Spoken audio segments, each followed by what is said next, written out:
Shalom. Shalom. Shalom. Bagaimana kabarnya Bapak Ibu?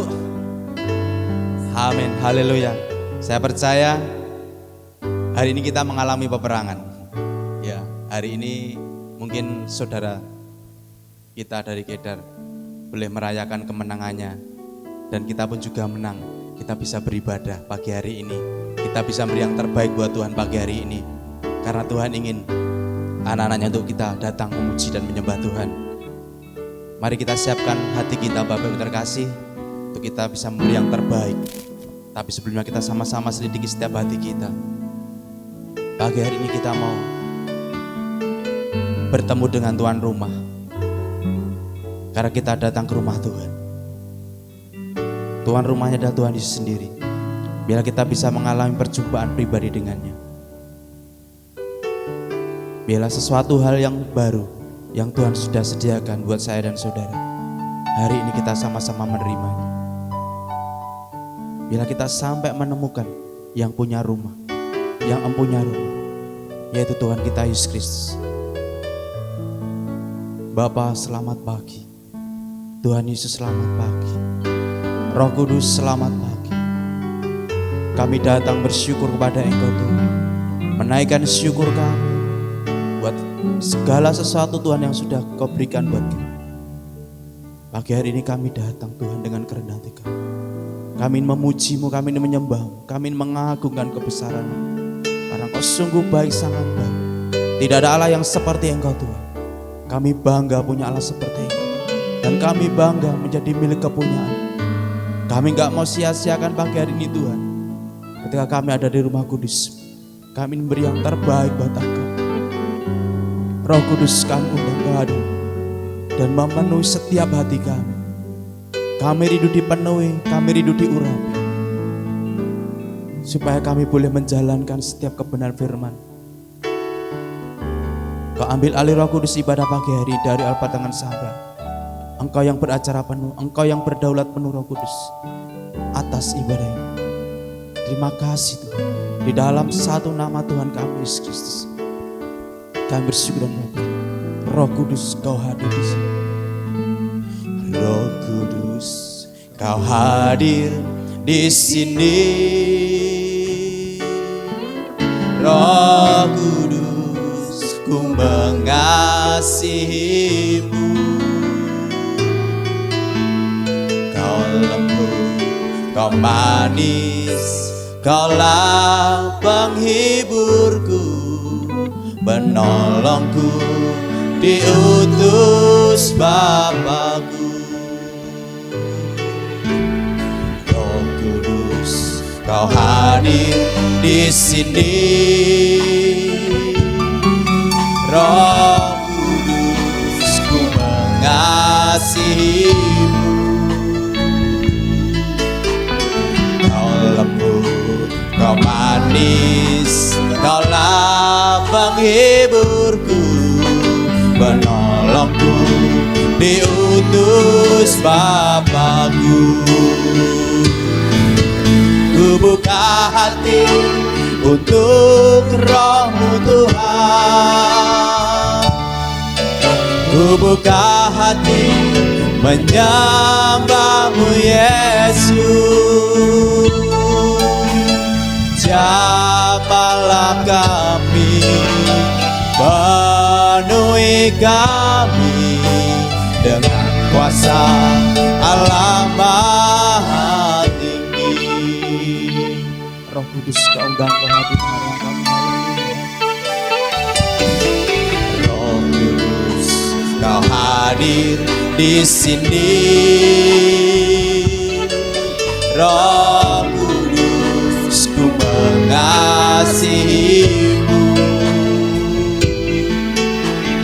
Kau lembut, Kau manis, Kaulah penghiburku.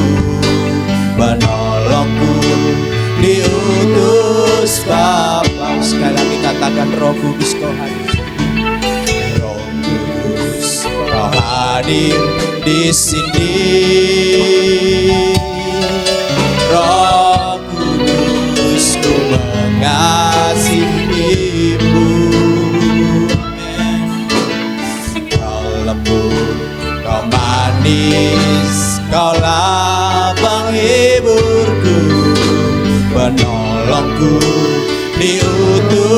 Yesus Bapakku. Ku buka hati untuk Roh-Mu Tuhan. Ku buka hati menyembah-Mu Yesus.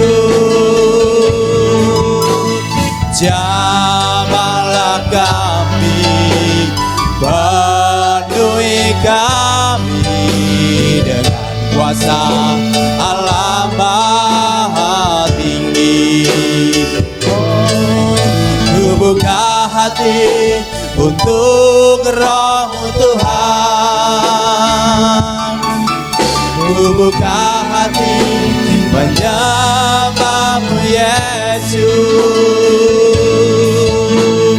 Jamahlah kami, penuhi kami dengan kuasa Allah Maha. Sekali lagi katakan, ku buka hati untuk Roh-Mu Tuhan. Ku buka hati menyembah-Mu Yesus. Jamahlah kami, penuhi kami dengan kuasa Allah Maha Tinggi. Oh, jamahlah kami, penuhi kami dengan kuasa Allah Maha Tinggi. Oh, jamahlah kami, amin kami Tuhan, dengan kuasa Allah Maha Tinggi. Haleluya, haleluya, haleluya, haleluya. Ku buka hatiku untuk Roh-Mu Tuhan. Ku buka hatiku untuk Roh-Mu, untuk memuji memuliakan Engkau. Sebab Kau Allah yang layak, sebab Kau Allah yang layak dipuji, Allah yang layak kami sembah, layak ditinggikan, layak diagungkan. Ku buka hati kami untuk Engkau Roh Kudus. Berkarya, berkarya, berkaryalah Roh Kudus. Haleluya.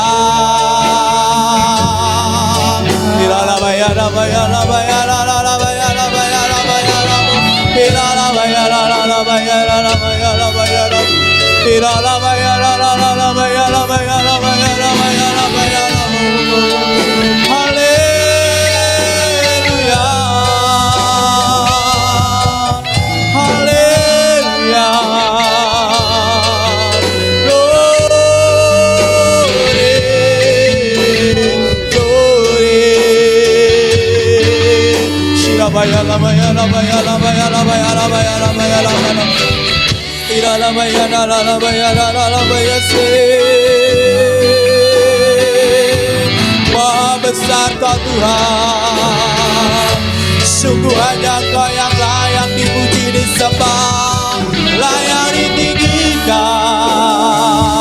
Kau yang layak terima pujian, hormat, kemuliaan.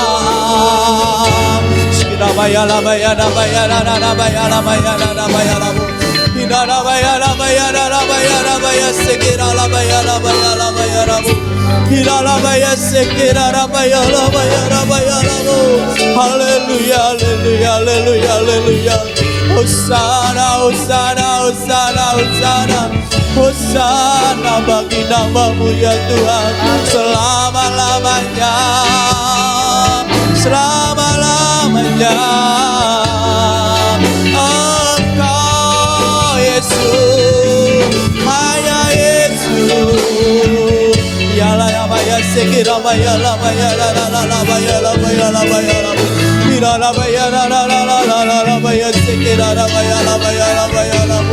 Haleluya, haleluya, haleluya, haleluya, haleluya, haleluya. Buka hati kami itu Roh Kudus-Mu Tuhan memenuhi setiap kami, mengagungkan kebesaran nama-Mu Tuhan, mengagungkan kebesaran-Mu Yesus.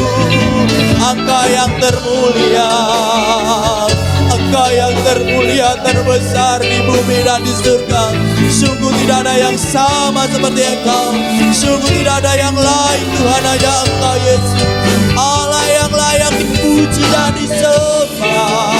Sampai selama-lamanya kami sembah Engkau Tuhan. Sampai setiap lutut bertelut, sampai setiap lidah mengaku Yesus Kristus Tuhan, kami kan selalu memuji-Mu.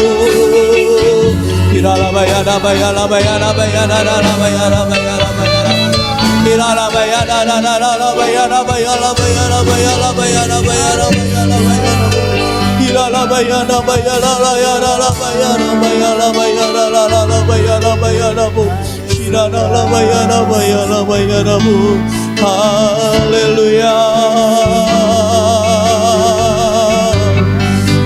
Engkau luar biasa Tuhan, sungguh tiada yang seperti Engkau Yesusku, sungguh tiada yang seperti Engkau Yesusku.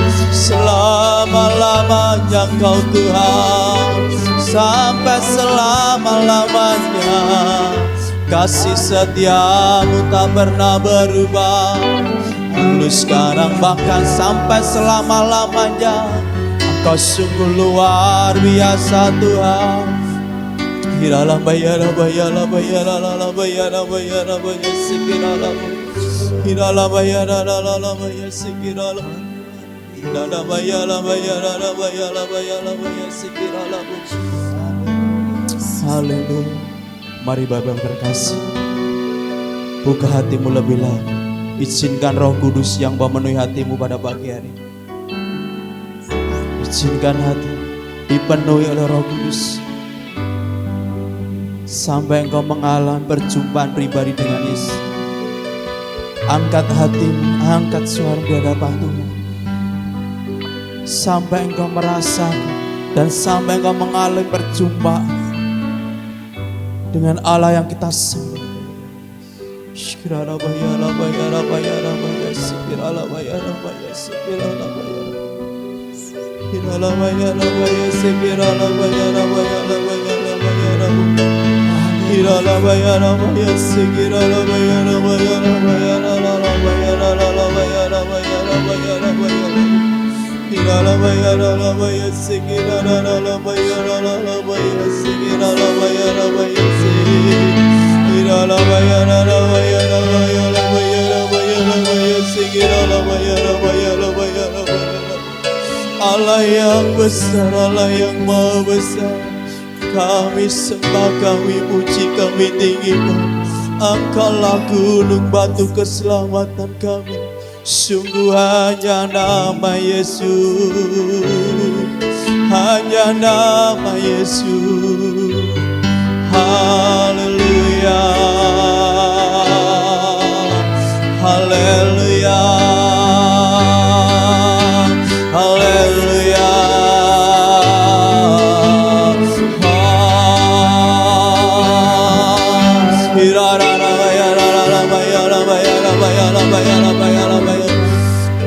Hanya nama Yesus yang kami sembah, hanya nama Yesus yang kami sembah sampai selama-lamanya.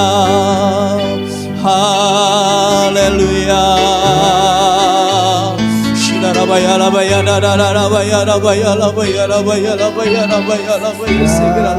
Angkat hatimu, angkat suaramu, sembah Dia, agungkan Dia, tinggikan Dia, masuk bagi Dia.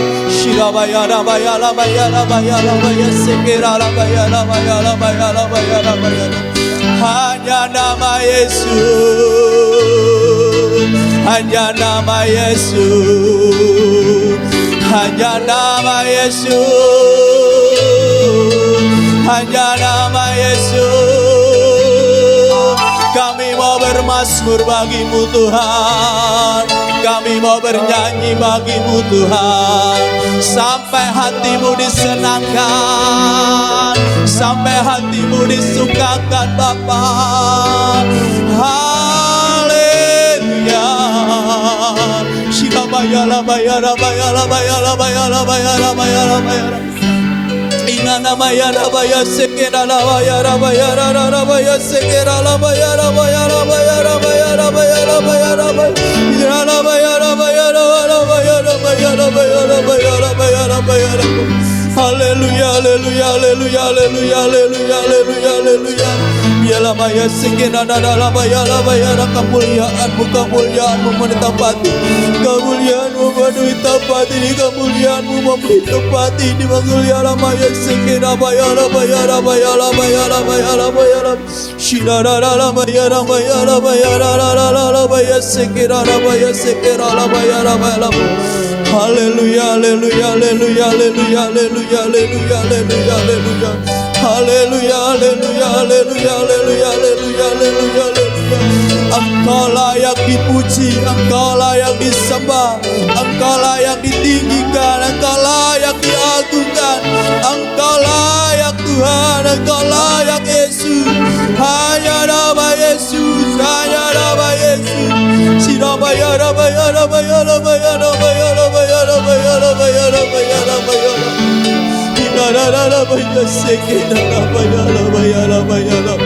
Haleluya, haleluya. Bapa, kami datang lebih dalam, masuk dalam hadirat. Bawa hati dan roh kami semakin dalam, masuk dalam hadirat. Bawa hati kami dan roh kami lebih dalam, masuk dalam hadirat.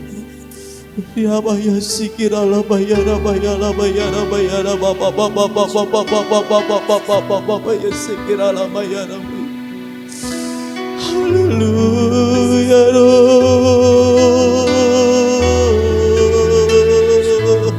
Ya bayar sikira la bayara bayara bayara bayara. Haleluya haleluya haleluya haleluya haleluya haleluya. Engkau ajaib, Engkau ajaib. Engkau ajaib, Engkau ajaib, Engkau ajaib, luar biasa Tuhan. Tidak ada Allah lain selain Engkau Tuhan Yesus. Pagi hari ini kami mau bersorak-sorai bagi Engkau. Kami mau agungkan Engkau. Kami mau senangkan hati-Mu Tuhan. Kami hanya menyukakan Engkau. Kami hanya mau menyenangkan hati-Mu Tuhan. Shirabayala bayar sikira bayala bayar sikira bayala. Mengalir, mengalir, mengalir, mengalir, mengalir, mengalir, mengalir, mengalir, mengalir, mengalir, mengalir, mengalir, mengalir, mengalir, mengalir, mengalir, mengalir, mengalir, Roh Kudus. Haleluya. Kau Allah yang besar, ajaib dan mulia. Kau Yesus yang selalu membuatku terpesona. Segala pujian bagi-Mu ya Tuhan. Hanya Kau yang layak ku agung. Saja untuk kita bangkit bersama-sama katakan. Angkat hatimu lebih lagi. Karena hanya nama Yesus yang selalu membuat kita terpesona atas segala sesuatu yang Tuhan sudah kerjakan. Segala pujian bagi-Mu ya Tuhan. Hanya Kau yang layak ku agungkan. Yang besar. Amin, amin. Kau Yesus yang selalu membuatku terpesona. Segala pujian bagi-Mu ya Tuhan. Hanya Kau yang layak ku agungkan. Angkat hatimu untuk Tuhan. katakan Kau Allah yang besar, Kau Allah yang besar, ajaib dan mulia. Oh Yesus yang selalu membuatku terpesona. Segala puji, amin, bagimu ya Tuhan. Hanya Kau yang layak ku agungkan. Kau Allah yang besar, ajaib dan mulia. Amin. Kau Yesus yang selalu membuatku terpesona. Segala pujian bagimu ya Tuhan. Hanya Kau yang layak ku agungkan. Hanya Kau yang layak ku agungkan. Hanya Kau yang layak ku agungkan. Berikan sorak-sorai buat Tuhan kita Yesus Kristus. Hanya Dia yang layak, sama-sama kita agungkan. Terima kasih Tuhan. Terima kasih Tuhan. Hanya Engkau Yesus yang layak diagungkan, ditinggikan. Bahkan dulu, sekarang, sampai selama-lamanya Tuhan. Terima kasih Bapa. Di dalam nama Tuhan Yesus Kristus kami siap memuji, menyenangkan hati-Mu. Dalam nama Yesus. Haleluya. Amin. Sekali lagi berikan tepuk tangan yang terbaik buat Tuhan kita Yesus Kristus. Haleluya. Kita masuk pujian. Lagu Jawa. Ya, lagu Jawa. Kita mau mantap, kita tidak sembrono untuk ikut Tuhan sampai kita dipanggil Tuhan, bahkan sampai Tuhan datang untuk kedua kali. Siji, loro, telu. Haleluya. Terima kasih. Amin. Haleluya. Siji, loro, telu. Derek Gusti sing maju. Amin. Papat, limo, enam. Derek Gusti sing teman. Amin. Pitu, walu, songo. Derek Gusti aja sembrono. 10 wis genep. Derek Gusti sing siji, loro. Amin. Derek Gusti sing maju. Amin. 5, 6. Derek Gusti sing teman. Haleluya. 7, 8, 9. Derek Gusti aja sembrono. 10 wis genep. Derek Gusti ada upahnya. Derek Gusti ora rugi. Derek Gusti ora rugi nyatane. Derek Gusti saya ayem atine. Sanatane wae imani uripmu tambah berkah.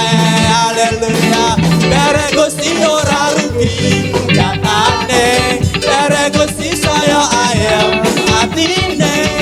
Bulan deng Gusti Yesus kabujines. Katakan Derek Gusti ora rugi. Derek Gusti ora rugi nyatane. Amin. Derek Gusti saya ayem atine. Sanyatane wae uripmu tambah berkah. Haleluya. Oh, Derek Gusti ora rugi nyatane. Derek Gusti saya ayem atine. Bulan deng Gusti Yesus kabujines. Kita lagi 1, 2 toh. Haleluya.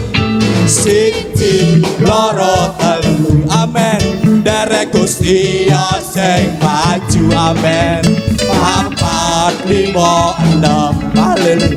Derek Gusti sing teman. 7, 8, 9. Derek Gusti aja sembrono. 10 wis genep. Derek Gusti. Siji, loro, telu. Yang wanita saja. Amin. Kami mau maju Tuhan di hadapan Engkau. Haleluya. Amin, amin. Haleluya. Kami gak mau sembrono Tuhan, Engkau Tuhan. Haleluya. Yang pria katakan siji loro telu. Siji loro telu. Amin. Derek Gusti sing maju. Amin. Papat limo enem. Derek Gusti sing teman. Haleluya. Pitu wolu songo. Derek Gusti aja sembrono. 10 wis kanem. Derek Gusti. Sama-sama kita katakan Derek Gusti ora rugi nyatane. Derek Gusti saya ayam atine sanyatane wae urip tambah berkah.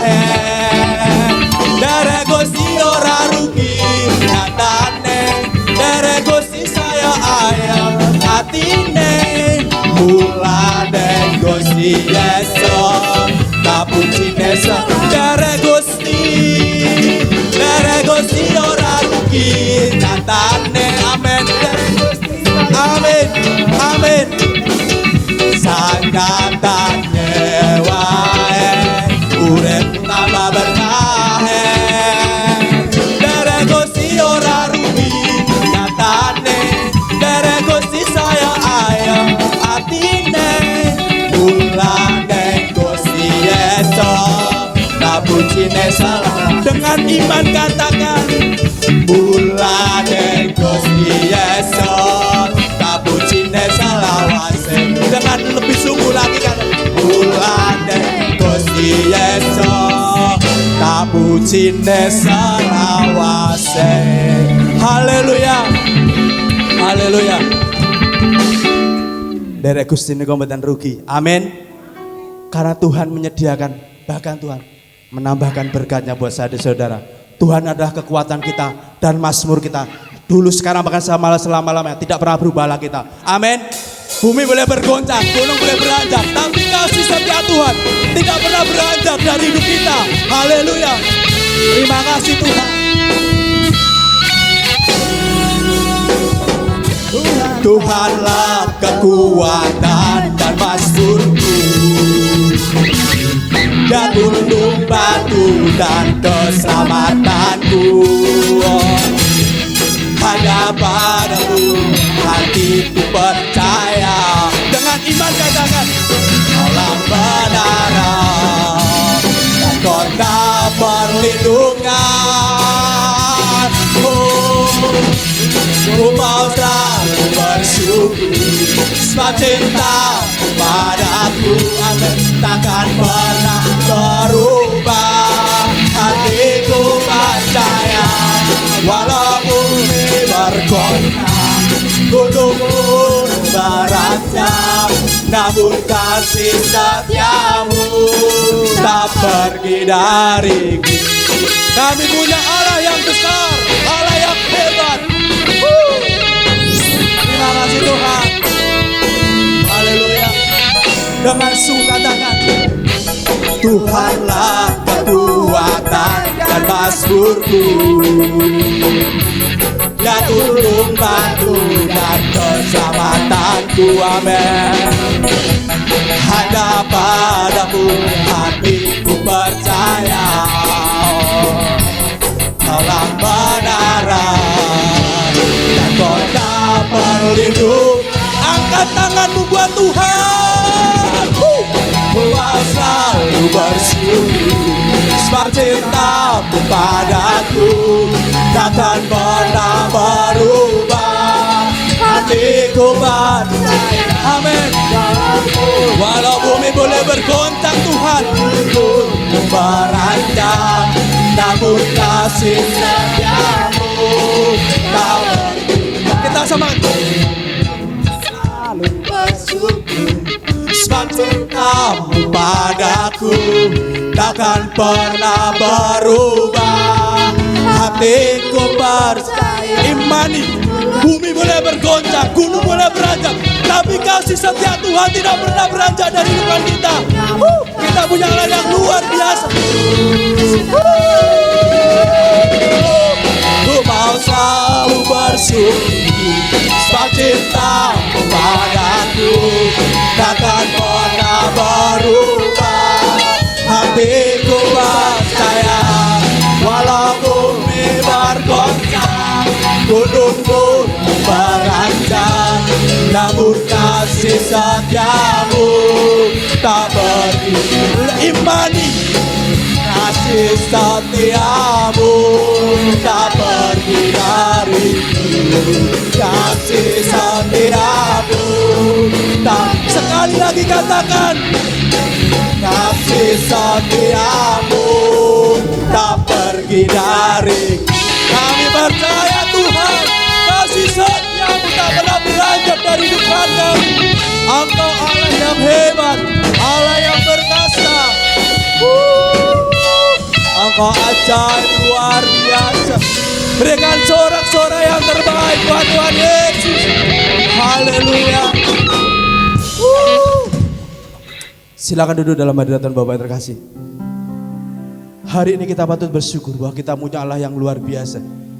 Keadaan dunia boleh kita bisa sama-sama melihat goncangan luar biasa, tapi firman Tuhan, bumi boleh bergoncang, gunung boleh beranjak, tapi kasih setia Tuhan tidak pernah beranjak dari depan kita. Asal kita tidak mau keluar dari anugerah Tuhan. Pagi hari ini kita sama-sama siapkan hati kita. Apapun yang terjadi, kita boleh melihat dan mungkin boleh melanda dalam kehidupan kita. Percaya pada firman-Nya, pada waktunya, bahwa Tuhan akan buat segala sesuatu indah pada waktunya.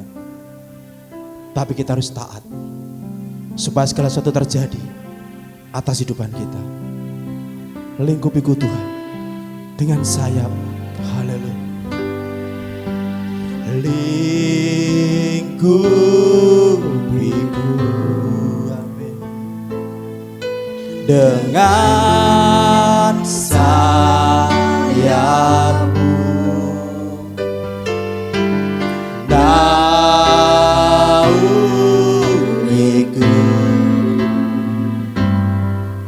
dengan kuasa-Mu.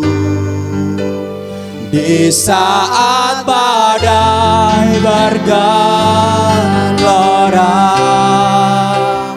ku akan terbang bersamamu.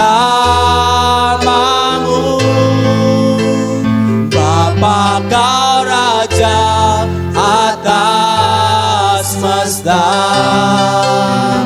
ku tenang sebab Kau Allahku. Kami tenang Tuhan, walaupun apapun keadaan dunia, karena Engkau bersama-sama dengan kami Tuhan. Terima kasih Tuhan, terima kasih. Lingkupiku, terima kasih Tuhan, dengan sayap-Mu.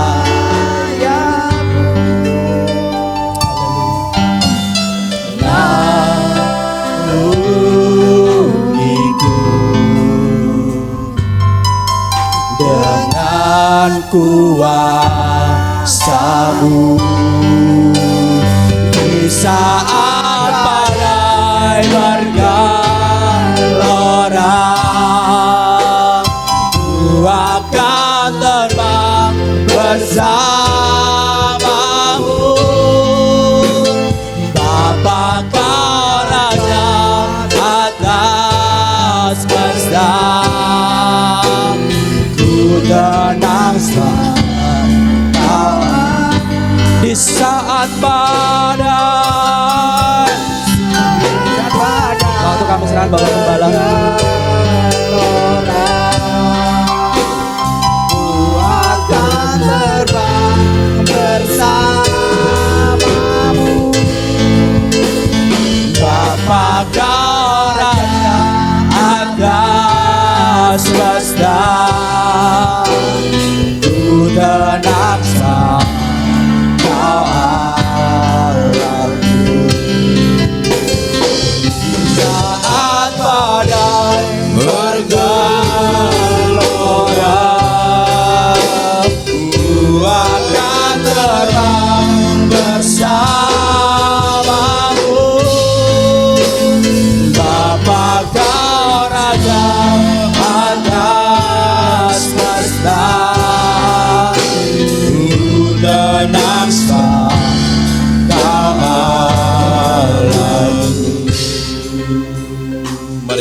jiwaku tenang dalam Kristus.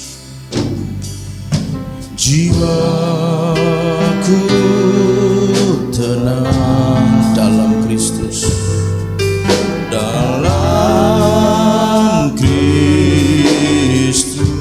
Lihat kuasanya, lihat kuasanya dalam keheningan, dalam keheningan. Di saat badai bergelora, Tuhan akan bersamaku. Bapa Kau Raja atas semesta, ku tenang sekarang Allahku. Mari sembah Tuhan.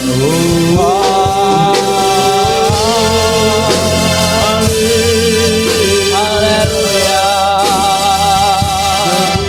haleluya.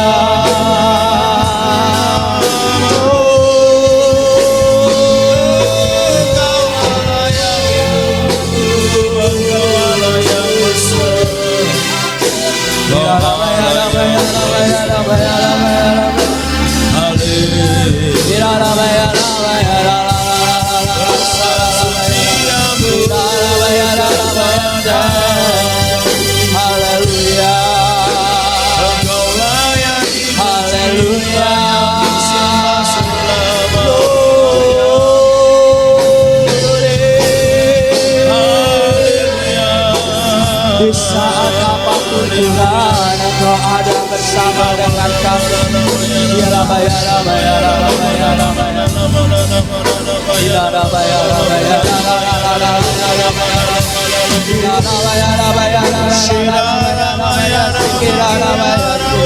haleluya, haleluya.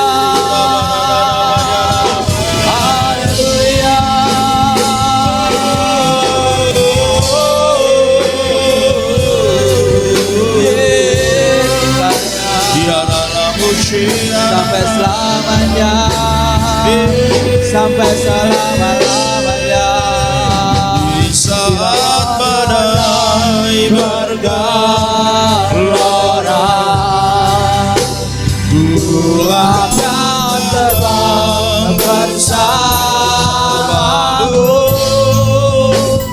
Bapa Kau Raja atas semesta, ku tenang sebagai Allah. Ku tenang sebagai Allah. Ku tenang sebagai Allahku.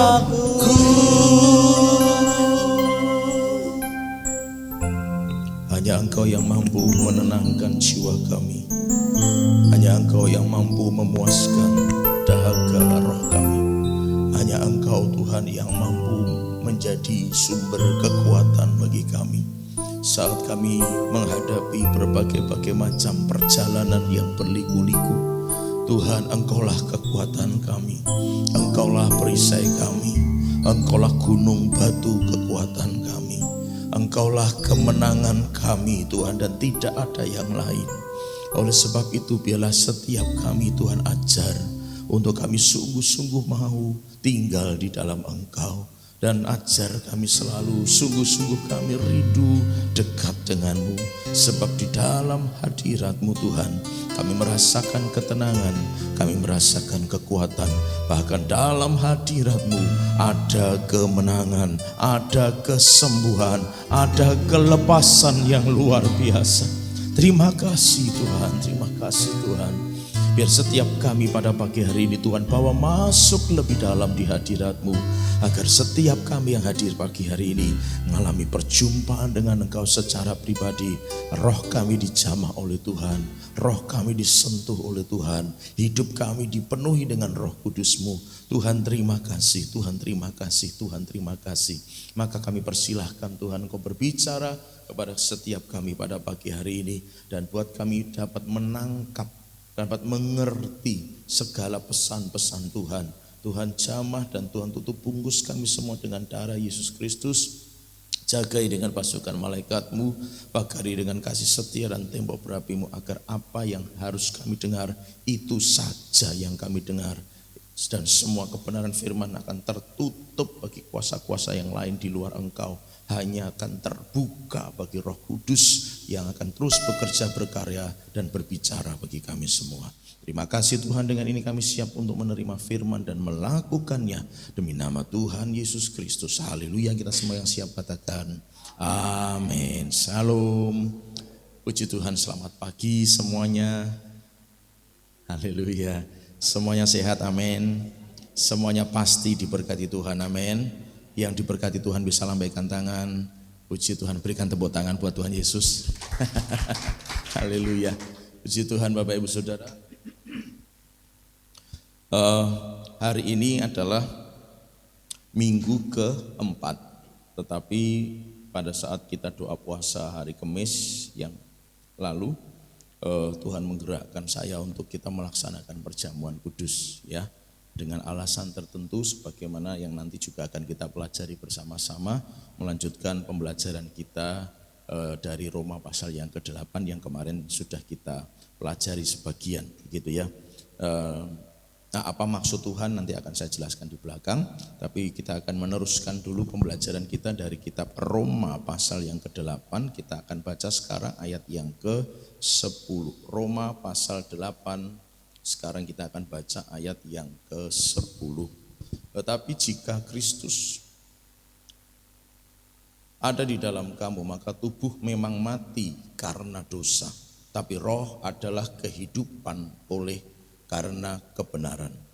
Kemarin kita belajar ayat yang ke-9 berkata bahwa yang Roh Kristus ada di dalam, dia menjadi milik Kristus. Tetapi kalau seseorang tidak memiliki Roh Kristus, maka ia bukan milik Kristus. Kalau kita berbicara tentang kebenaran Bapak Ibu Saudara, itu mutlak, katakan sama-sama mutlak. Kebenaran itu hampir sama dengan matematika, 1 tambah 1 itu harus 2, tidak bisa kurang, tidak bisa lebih. 1/4 tidak bisa, 1 kurang 1/4 juga tidak bisa.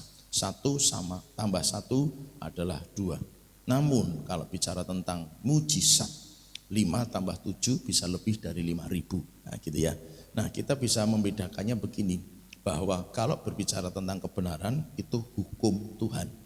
Tapi karena itu hukum Tuhan, Tuhan juga berdaulat atas segala sesuatu.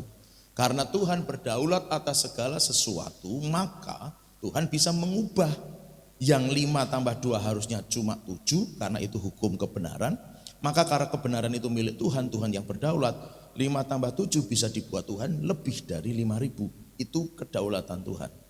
Tapi kalau bicara kebenaran itu mutlak, tidak bisa diganggu gugat. Maka firman Tuhan berkata bahwa orang yang di dalamnya ada Roh Kristus, dia milik Kristus. Tapi orang yang di dalamnya tidak memiliki Roh Kristus, maka dia bukan milik Kristus. Itu hukum kebenaran. Dan dilanjutkan ayat yang ke-10 berkata, kalau Kristus di dalam, berarti mati dagingnya.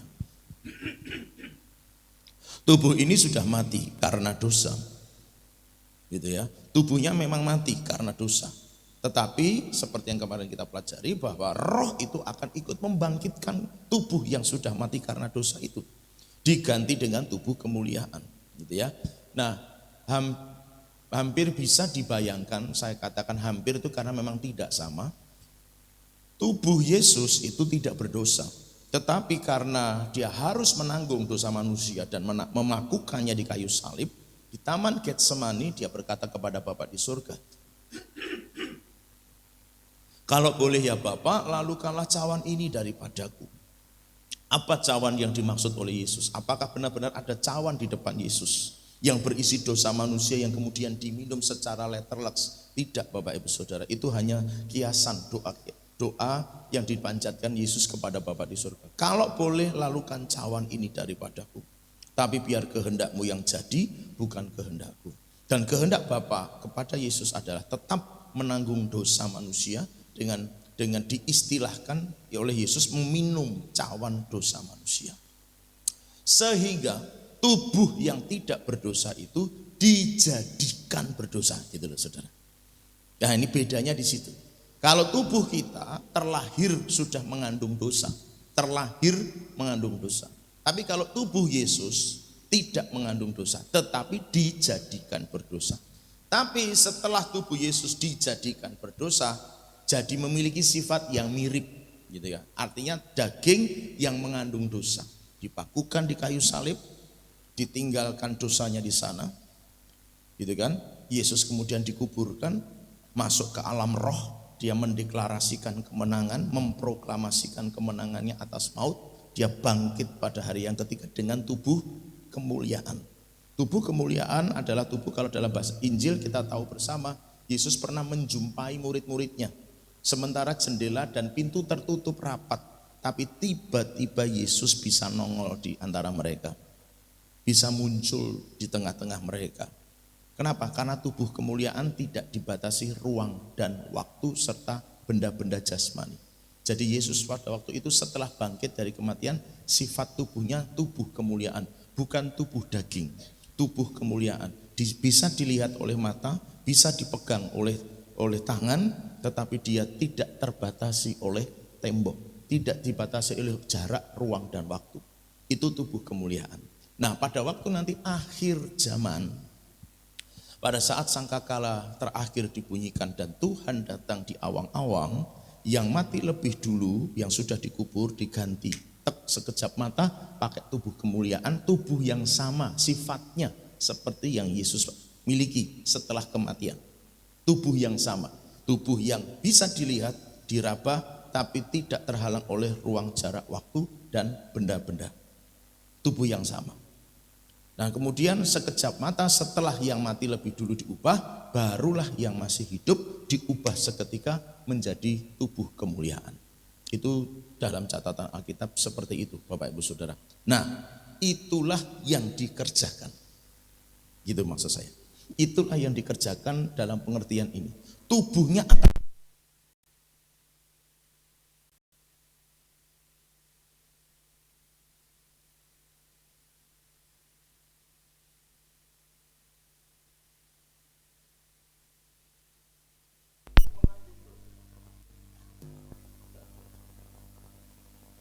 Nah, tubuh manusia terlahir karena dosa, dia akan mati karena dosa. Tapi nanti akan dibangkitkan, diubahkan menjadi tubuh kemuliaan. Pengertian ini tidak bermaksud supaya bahwa setiap manusia boleh berbuat dosa dengan alasan, loh kan pada akhirnya toh sama saja, bahwa tubuh akan mati karena dosa. Kenapa nggak boleh berbuat dosa? Nah kita baca ayat selanjutnya Bapak Ibu Saudara. 11. Dan jika roh Dia yang telah membangkitkan Yesus dari antara orang mati diam di dalam kamu, maka Ia yang telah membangkitkan Kristus dari antara orang mati akan menghidupkan juga tubuhmu yang fana itu oleh rohnya yang diam di dalam kamu. Ini mengulang yang kemarin kita sudah baca. Ia akan membangkitkan tubuhmu jika roh itu diam di dalam kamu. Jadi kalau orang Kristen, Roh Kudusnya enggak tinggal di dalam, Roh Kudusnya enggak diam di dalam, Roh Kudusnya tidak menetap di dalam, maka pada saatnya seperti yang tadi saya katakan, pada waktunya Tuhan, tubuhnya akan tidak dibangkitkan karena tidak punya roh di dalam. Yang karena Roh Kudus salah satunya mengerjakan membangkitkan tubuh seperti yang pernah Ia lakukan kepada tubuh Yesus. Roh Kudus ikut berperan dalam membangkitkan tubuh Yesus. Tubuh yang tadi sudah dijadikan dosa karena minum cawan dosa manusia. Nah, tubuhnya dibangkitkan oleh kuasa Roh Kudus. Nah, Roh Kudus yang sama yang akan membangkitkan tubuh kita, orang-orang yang percaya kepadanya. Asalkan ya, Roh itu diam di dalam. Kemarin kita sudah pelajari. Lalu 12. Jadi saudara-saudara, kita adalah orang yang berhutang, tetapi bukan kepada daging, supaya hidup menurut daging. Jadi karena pengorbanan Yesus di kayu salib dan seterusnya itu yang sudah dikerjakan, membuat kita terbebas dari dosa, membuat kita terlepas dari dosa, membuat kita merdeka dari segala macam kutuk dosa apapun juga, maka itu menjadikan kita berhutang. Tapi hutang kita tidak kepada daging, supaya kita bisa berbuat daging. Salah. Yang membebaskan kita siapa? Roh. Karya Roh Kudus di dalam pengorbanan Yesus Kristus di kayu salib. Yang membebaskan kita bukan daging. Yang memerdekakan kita bukan daging. Daging tidak pernah bisa membuat kita jadi merdeka. Daging justru akan membawa kita dan memimpin kita kepada dosa yang lebih besar dan lebih banyak lagi, Bapak Ibu Saudara. Yang melepaskan dan membebaskan kita, yang memerdekakan kita adalah Roh. Maka dalam bahasa ini kita itu seperti orang yang berhutang. Hutangnya tidak kepada daging, melainkan kepada roh. Memang tidak disebutkan di situ. Tapi maksudnya pengertiannya begini, janganlah hidup di dalam daging, sebab kamu itu enggak berhutang kepada daging. Kalau saya berhutang kepada si A, saya bayar kepada siapa, Bapak Ibu Saudara? Si A. Saya utangnya sama si A, bayarnya kepada si B. Ya utang saya ke si A yang gak akan tetap lunas. Sudah tak bayar kepada siapa? Si B. Wow, beda jurusan gitu kan. Nah kita ini utangnya gak kepada daging. Utang kita kepada Tuhan. Istilah ini loh ya, ada pakai istilah ini. Utang kita kepada Tuhan yang sudah menyelamatkan kita. Hutang kita kepada roh. Sehingga bayarnya kepada siapa saudara? Kepada roh. Roh Kudus maksudnya begitu. Kepada Tuhan, gampangannya gitu aja. Hutang kita kepada Tuhan, bayarnya ke Tuhan. Bayarnya gimana? Yuk lanjut baca. Sebab jika kamu hidup menurut daging, kamu akan mati. Tapi jika oleh roh kamu mematikan perbuatan-perbuatan tubuhmu, kamu akan hidup. Bayarnya gimana? Matikan daging, hidup dalam roh. Matikan daging, hidup dalam roh. Yuk katakan sama-sama bersama dengan saya. 1, 2, 3. Matikan daging, hidup dalam roh. Sekali lagi, matikan daging, hidup dalam roh. Itu cara nih bayar. Matikan daging. Kalau saya analogikan atau asumsikan, bayangkan, dramatisir. Kira-kira begini loh Bapak Ibu Saudara. Kira-kira. Anggap saja uang 50.000 ke bawah, 50, 20, 10 dan seterusnya itu uang jelek. Uang yang bagus itu uang yang 100.000 misalnya begitu ya. Lalu kepada yang memberi hutang, Pak nanti kalau nyaur saya harus pakai uang 100-an ribu. Saya enggak terima yang 50-an ribu ke bawah, hanya menerima yang 100.000. Nah kira-kira Bapak Ibu Saudara kalau diberi instruksi, diberi pesan kayak begitu, mau lakukan enggak? Kalau orangnya itu bertanggung jawab, pasti berupaya melakukannya. Tapi kadang-kadang manusia halah nilainya podo wae, yang penting kan bayar utangnya rampung, rasa kuan sing-sing. Kadang-kadang orang kan ngomongnya gitu kan. Tapi kalau orang yang bertanggung jawab, wong pernah dikasih hutang, bersyukur gitu kan. Dikasih hutang bersyukur enggak ya? Agak susah ya itu ya. Bersyukur atau tidak ini. Nah, katakanlah ada orang udah mau ngasih utang, minjemin duit sama saya. Ya saya berterima kasih toh gitu kan. Nah sekarang kalau dia mintanya ratusan ribu aja, ya sebagai orang yang pernah ditolong walaupun itu hutang. Kalau saya itu orang yang bertanggung jawab, ya saya pasti akan mengupayakan apa yang dia minta. Uang yang 100-an ribu semua saya kasih. Mbuh piye carane kan gitu saudara. Nah kadang-kadang sifat manusiawi seseorang itu membuat kita gak bisa mematikan daging. Allah yang penting kalau kebaktian toh Pak, yang penting kan ibadah toh Pak, yang penting nak tetap Kristen toh Pak, yang penting kan gak menyangkal Yesus toh Pak. Enggak. Kalau kita belajar Roma 8 ini Bapak Ibu Saudara, hukumnya kan kebenaran tadi. Kalau di dalam ada Kristus milik Kristus, kalau enggak ada Roh Kristus bukan milik Kristus, selesai.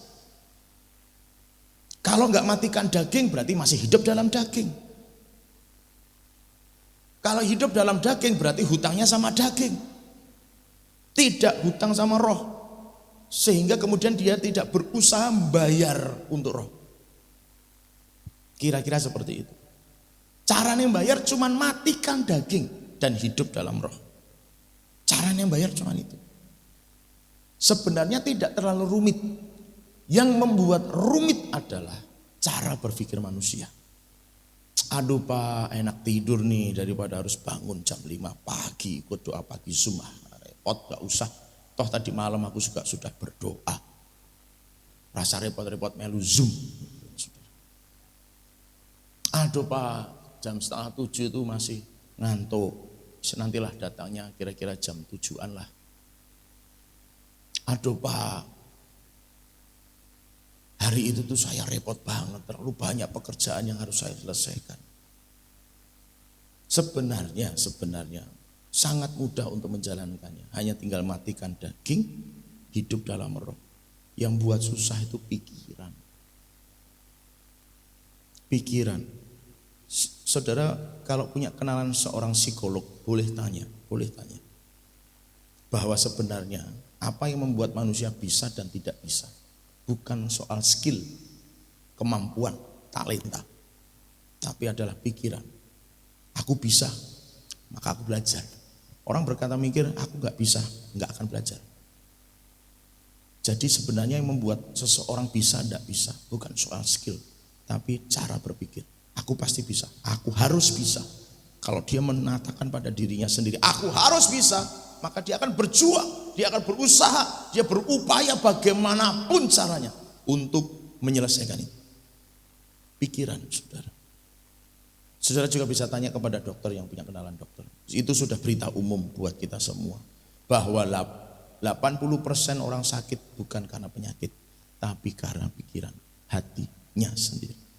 Orang sembuh 80% bukan karena obat, tapi karena hatinya, pikirannya. Jadi kesimpulannya gimana? Tinggalkan daging, hidup dalam roh itu adalah faktor lingkungan? Bukan. Sebenarnya paling besar pengaruh itu ada dalam hati dan pikiran kita.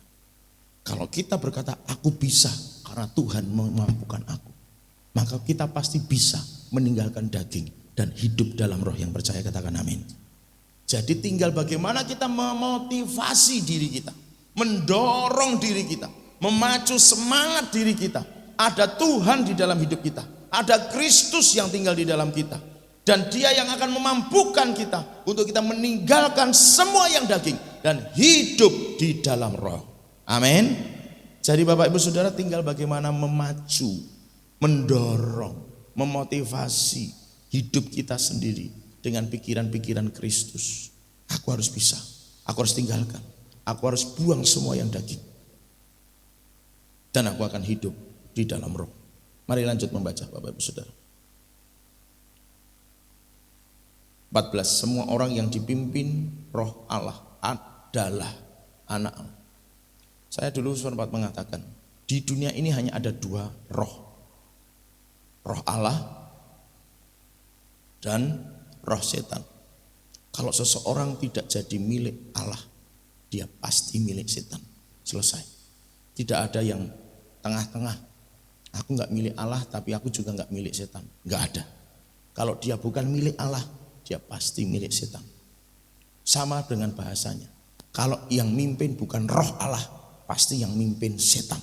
Wah, mosok kejam begitu, mosok ekstrim begitu. Ya, karena ayatnya Alkitab firman telah berkata, yang dipimpin roh Allah itu anak Allah. Jadi kalau dia anak Allah pasti dipimpin roh Allah. Nah sebaliknya kalau dia tidak dipimpin roh Allah, loh yang mimpin siapa? Ya setan pasti. Berarti bukan anak Allah, bukan anak setan berarti. Cuma kan kadang-kadang orang tersinggung kalau dia dilok kayak anak setan gitu kan saudara. Tapi coba perhatikan, karakternya belum sembuh, masih simpan sakit hati, orangnya masih punya kesombongan, masih pelit dalam segala hal, masih punya iri hati. Bukankah itu semuanya perbuatan-perbuatan daging, kata Galatia. Itu perbuatan daging. Asal perbuatan daging dari mana? Bukan, jelas bukan dari Roh Allah. Perbuatan daging asalnya dari mana? Dari setan. Jadi waktu orang identitasnya Kristen, tapi masih sombong, iri dan seterusnya, walau cuma ada satu saja, misalnya satu itu gini, yang ada cuma sombong, nggak ada iri, nggak ada dendam, nggak ada sakit hati, baik orangnya. Tapi mungkinkah orang sombong baik gitu ya? Ya agak susah ya. Tapi anggap saja yang ada dalam dirinya cuma satu doang, yaitu sombong. Yang lainnya tidak. Tapi artinya bahwa orang Kristen ini masih melakukan perbuatan daging karena ada sombongnya. Bukankah kalau dia sombong itu artinya dia melakukan perbuatan daging yang dihasilkan dari setan, dari iblis? Itulah sebabnya mengapa dikatakan oleh firman Tuhan, kalau yang punya Roh Allah pasti anak Allah. Perbuatannya pasti menunjukkan dia anak Tuhan. Tapi kalau masih simpan kesombongan, melakukan kesombongan, itu perbuatan berasal dari si iblis, maka dia anak iblis. Kristennya akhirnya cuma sekedar identitas. Saya akan terus membetulkan paradigma kita sampai kita benar-benar paham. Kristen itu bukan identitas. Kristen itu adalah sebuah kehidupan. Jadi jangan pernah bangga kalau hanya kita sekedar Kristen identitas. Tapi harus bangga kalau hidup kita itu Kristen. Apa Kristen itu? Asal muasal nama Kristen di jemaat Antioquia, kalau tidak salah dalam Kisah Rasul pasal 9, adalah sebutan atau ejekan sebenarnya lebih tepatnya, yang dikenakan kepada para pengikut Kristus. Karena para murid ini, orang-orang percaya ini hidupnya seperti Kristus. Pengikut Kristus yang setia. Orang-orang di luar ngomong, "Hei Kristen." Kristen itu ejekan. Ejekan karena ngelihat orang ini pengikut Kristus nih. Jadi Kristen itu bukan identitas agamawi. Kristen itu hidup. Hidup sebagai pengikut Kristus. Roh Allah ada di dalamnya. Roh Kristus ada di dalamnya. Maka dia anak Allah. Bapak Ibu Saudara yang dikasihi Tuhan, maka sekali lagi, ya terserah kalau memang kalau di bangsa ini mau tidak mau Kristen adalah identitas. Makanya KTP-nya itu Kristen atau yang lain kan. Tapi sesungguhnya kekristenan itu bukan sekedar identitas. Memang diperlukan identitas gitu kan di bangsa ini. Tetapi kekristenan itu saya tegaskan bukan sekedar identitas. Bahkan sebenarnya memang bukan identitas Kristen itu. Hanya saja kemudian nama Kristen pada awalnya yang dikenakan sebagai ejekan di jemaat Antioquia itu jadi semacam menjadi stigma gitu. Semua yang pengikut Kristus langsung disebut Kristen. Kristen, Kristen, Kristen. Nambah lagi orang yang mengikut Kristus langsung disebut Kristen, langsung disebut Kristen. Sehingga kemudian akhirnya jadi terbiasa. Semua yang menjadi pengikut Kristus disebutnya sebagai Kristen. Nah, agak sedikit berbanding terbalik dengan hari ini. Bahwa semua yang beridentitas Kristen tidak semuanya hidup sebagai pengikut Kristus. Saudara bisa bayangkan bahwa beberapa orang di luar sana identitasnya Kristen tapi masih pergi ke dukun, percaya ramalan-ramalan, percaya zodiak-zodiak, percaya omongan orang pinter sehingga Yesus buat dirinya nggak cukup. Buat dia Yesus itu nggak ngasih jawaban. Yang kasih jawaban adalah Mbah Hadoh, gitu kan saudara. Makanya orang ini pergi ke sana. Dia Kristen identitasnya, tapi dia tidak yakin Tuhan sanggup menolong dan mengubahkan, memberkati hidupnya. Sehingga dia harus mencari jalan pintas untuk mencukupi kebutuhan hidupnya. Saya punya teman yang pekerjaannya itu sulam alis, saudara. Kalau saudara pengen alisnya didandani, dipermak, nanti saya kasih nomor teleponnya. Pak Erik, saya pengen dandani alis saya gitu ya, ngomong. Nanti saya kasih. Orangnya tinggal di Karanganyar kok saudara. Cuma gini maksud saya. Teman saya ini seringkali melakukan pekerjaannya pada orang-orang Kristen, identitasnya Kristen, tapi hidupnya sangat gelap, istilah saya begitu. Lalu saya kasih pesan, Mas, Anda itu punya panggilan di situ. Minta tolong saya ikut titip pesan, bawa mereka kembali kepada Tuhan.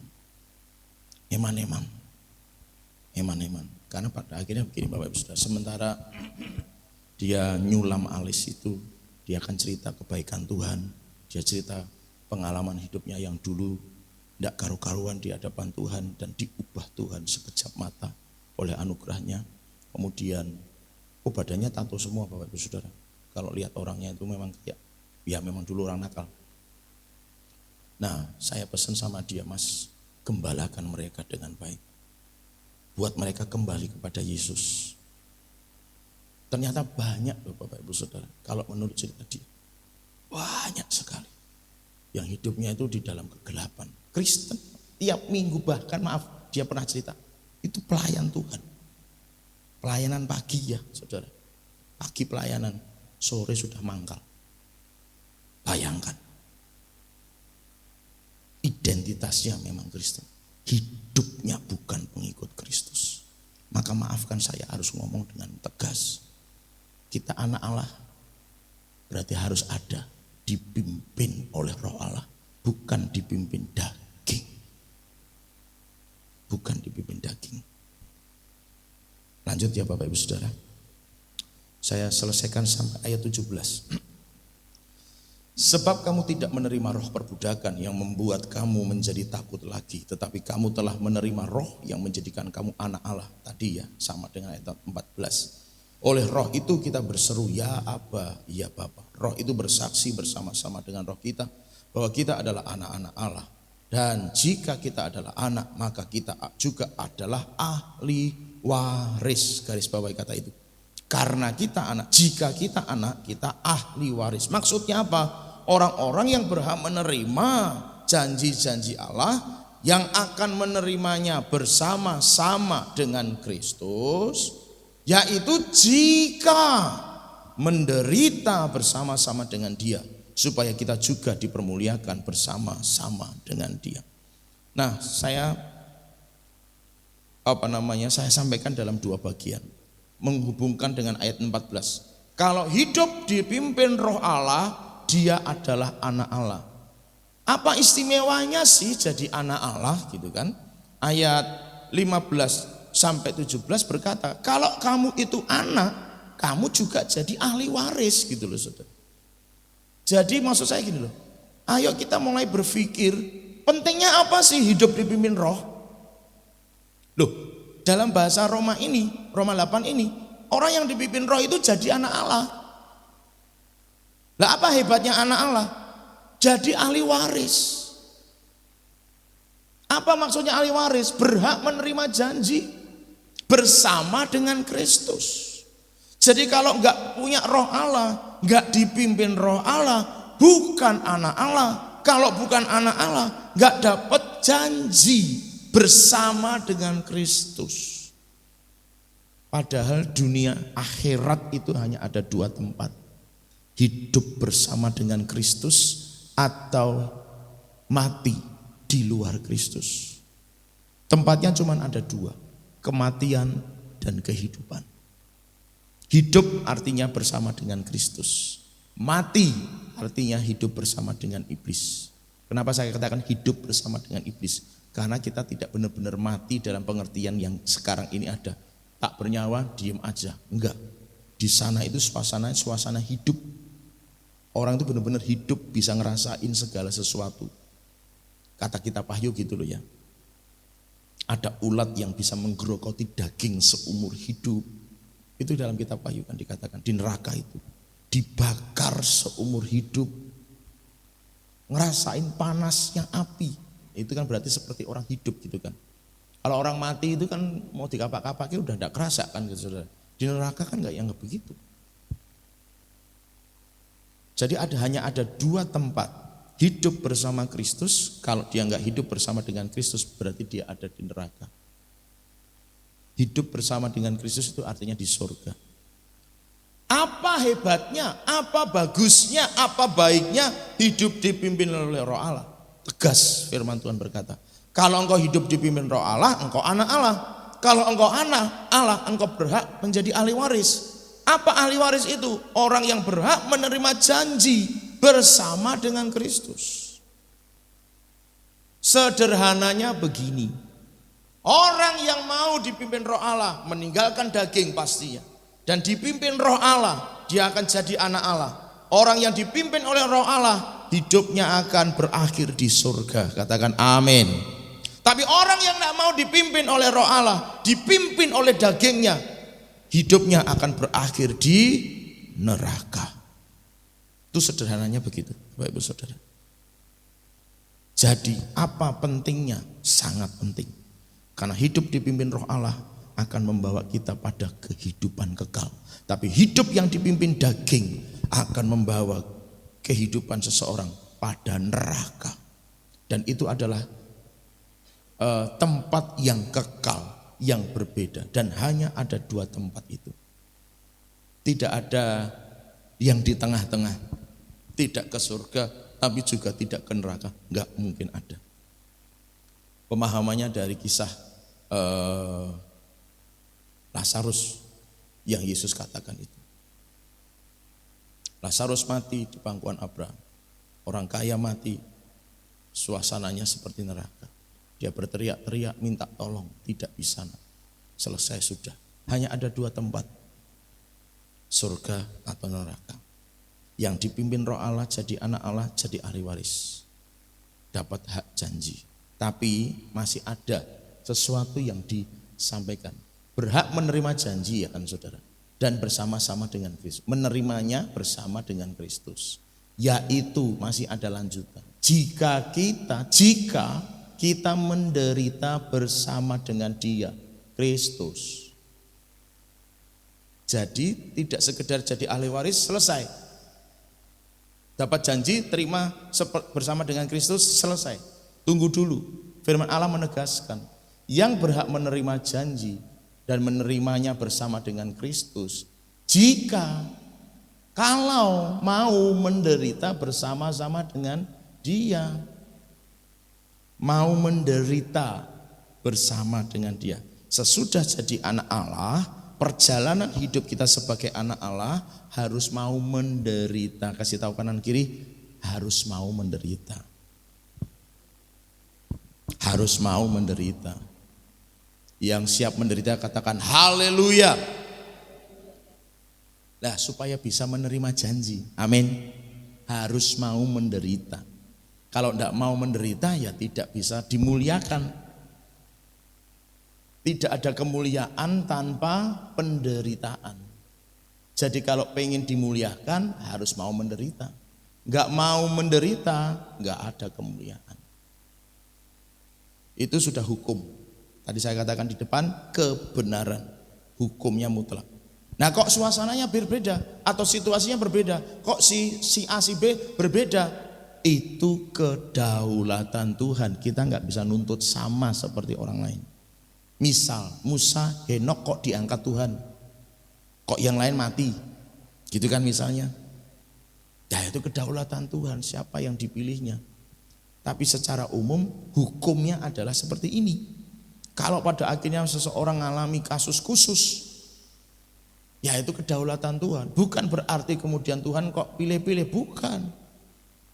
Namanya Tuhan ya punya kedaulatan, punya kewenangan Bapak Ibu Saudara terhadap segala sesuatu. Karena Dia yang mempunyai, Dia yang mencipta, Dia yang membuat, Dia yang punya kewenangan dalam segala hal. Tidak bisa, kita nggak bisa menuntut sama dengan yang lain. Kok itu boleh punya begini, punya begitu? Kok kita nggak boleh? Hukumnya bilang begini, hukumnya bilang nggak boleh. Kalau pada akhirnya mungkin pada kasus-kasus tertentu Tuhan izinkan, Tuhan lakukan sesuatu yang berbeda, itu kedaulatannya Bapak Ibu Saudara. Bukan ingin bermaksud membeda-bedakan, tidak, jangan pernah ada pemikiran semacam itu. Karena kalau begitu ada pemikiran semacam itu, Tuhan kok beda-beda ke, apalagi pakai nyanyi Tuhan kok banding-banding ke, nyaing-nyaing ke. aku ya mesti kalah gitu kan saudara. Jangan, kalau orang punya pemikiran begitu, dia berarti sudah menganggap rendah posisi Tuhan dalam hidupnya. Karena merasa Tuhan gak adil, atau merasa Tuhan gak boleh seperti itu. Gitu loh saudara. Padahal dia yang punya hukum, dia yang berdaulat. Nah, kembali ke konteks ini. Jadi kalau pengen menerima janji, jika kita menderita, baru nanti akan ikut dipermuliakan, menerima janji tadi. Jadi sebagai orang percaya, menderita kok menderita? Orang Kristen kok harus menderita bersama dengan dia? Ingat Bapak Ibu Saudara, ayat sebelumnya tadi kita belajar, tinggalkan daging. Orang yang ninggalin daging itu menderita loh Bapak Ibu Saudara. Nah, saya ceritakan sedikit saja. Sebagian mungkin juga sudah tahu tentang Yesus itu bagaimana perjalanan hidupnya. Tidak berarti 100% harus sama. Sekali lagi, catat baik-baik. Tidak berarti harus 100% sama dengan Yesus. Tapi setidaknya saudara lihat nilainya. Yesus lahir di mana? Di kandang yang kita pahami. Ada yang cerita itu di gua, baru kemudian dipindah di dalam palungan. Ya itu terserah versinya masing-masing. Ya setahu kita belajarnya kalau pada akhirnya memang ada fakta kebenaran yang menunjukkan hal yang berbeda, ya oke, enggak apa-apa gitu kan. Toh itu bukan sesuatu yang mengubah keselamatan kita gitu ya. Tapi secara prinsip dia tidak lahir sebagai manusia yang normal dalam arti dia diterima di rumah bersalin, ditolong oleh seorang bidan persalinan dan lain sebagainya, tidak. Alkitab menuliskannya hanya tinggal ada kandang, hotel enggak ada, kamar enggak ada, hanya tinggal kandang. Ya sudah, gitu kan. Asumsinya kemudian Yesus lahir di kandang, dibaringkan di palungan. Dia terlahir sebagai manusia, tapi bukan manusia yang menikmati kehidupan secara normal dari dia lahir. Jadi, Bapak Ibu Saudara, Yesus menderita di mana? Dia tidak menikmati fasilitas normal. Harus rela menderita di bagian mana nilainya? Harus bisa menerima kenyataan, kondisi yang Tuhan izinkan terjadi. Kalau kita tidak menerima fasilitas secara normal. Yang lain dapat WC umum yang bagus, kita masuk WC umum yang jelek, harus bisa menderita. Maksudnya nggak usah ngomel-ngomel, nggak usah pasang status, poi terminal WC elek itu kan saudara, pasang status gitu kan. Itu berarti kan protes. Nggak perlu. Kalau tidak dapat fasilitas umum yang normal seperti pada umumnya manusia diperlakukan, hak asasi penduduk Indonesia terjadi, kita nggak dapat fasilitas yang sama, tidak perlu protes. Belajar menderita. Nanti kalau kita bisa mengucap syukur, justru Tuhan angkat lebih tinggi lagi, katakan amin. Tapi kalau enggak bisa bersyukur, maunya dapat fasilitas yang normal, yang itu diperhatiin kok aku enggak diperhatiin, yang itu didoain kok aku enggak didoain, yang itu dikunjungin kok aku enggak dikunjungin. Protes, itu namanya enggak siap menderita. Dipermuliakan enggak kalau menurut ayat ini? Tidak akan. Karena dia tidak siap menderita seperti Kristus. Fasilitas itu dia tidak alami. Yesus tidak alami fasilitas itu. Lahir di kandang, tumbuh besar dalam keluarga sebagai tukang kayu. Pada zaman dulu, seorang tukang kayu itu ekonominya dianggap menengah ke bawah. Dan mungkin itu di bagian bawah. Bukan menengahnya, tapi bawahnya. Itu tukang kayu. Yesus dibesarkan dalam ruang lingkup ekonomi yang seperti itu. Bapak Ibu Saudara harus bisa belajar menderita dalam sisi ekonomi. Makanya kenapa mungkin saya enggak tahu sih ya, saya tidak bermaksud meraba-raba atau menghakimi, tapi barangkali situasi suasana yang kita alami hari-hari ini di tempat pekerjaan kita masing-masing yang bekerja atau yang usaha kok kayaknya istilahnya ya, pendapatannya kok berbeda, tidak sama dengan yang dulu. Mungkin Tuhan sedang didik kita untuk bisa belajar menderita seperti Kristus. Secara ekonomi dia tidak bisa mapan seperti yang lainnya. Tapi bukan berarti kita nggak boleh berdoa Tuhan minta kaya ya. Bukan. Saya tetap menurut saya nggak apa-apa. Orang berdoa minta kaya. Tapi jangan jadi obsesi. Harus kaya, harus kaya, harus kaya. Nek nggak kaya berarti nggak diberkati Tuhan. Ya tunggu dulu. Karena ada ayat yang berkata begini loh Bapak Ibu Saudara. Waktu engkau dipanggil, berpadanlah dengan panggilanmu. Artinya kalau dulu engkau budak, dipanggil Tuhan, jadi percaya Yesus. Ya tidak otomatis kamu pengen jadi tuan, jangan. Kalau engkau dulu budak dipanggil Tuhan, percaya Yesus, ya tetaplah dulu nikmati proses itu, nikmati dulu hidupmu sebagai budak.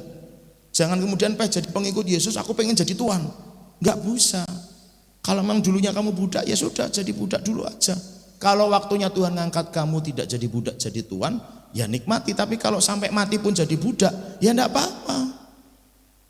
Tapi kalau kamu jadi budak, jadilah budak yang baik. Itu kan kata firman Tuhan begitu. Kalau posisimu jadi hamba, jadilah hamba yang baik.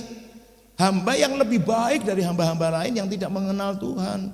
Apalagi kalau tuanmu itu sesama anak Tuhan, kata firman begitu. Kalau kamu hamba dan tuanmu itu sesama anak Tuhan, layani dia dengan hormat lebih lagi. Gitu Bapak Ibu Saudara. Jadi kalau dulunya hamba, budak, dipanggil Tuhan, jadi percaya Yesus, terus tiba-tiba aku nggak mau jadi budak lagi, nggak bisa. Jadi nikmati dulu apa yang memang Tuhan izinkan untuk terjadi. Yang penting kan tidak obsesi harus kaya kalau enggak. Artinya gini, orang ini kalau misalnya sampai mati mengikut Yesus sebagai hamba, berarti kan dia secara ekonomi tetap miskin kan saudara. Apakah itu tandanya nggak diberkati? Ya tidak, firman Allah ngomongnya begitu. Nikmati dulu panggilanmu itu kan, maaf. Nikmati panggilanmu sebagai hamba, sebagai budak. Ya berarti kan bukan ukuran diberkati itu kan. Kondisi ekonomi yang seperti itu bukan ukuran diberkati atau tidak.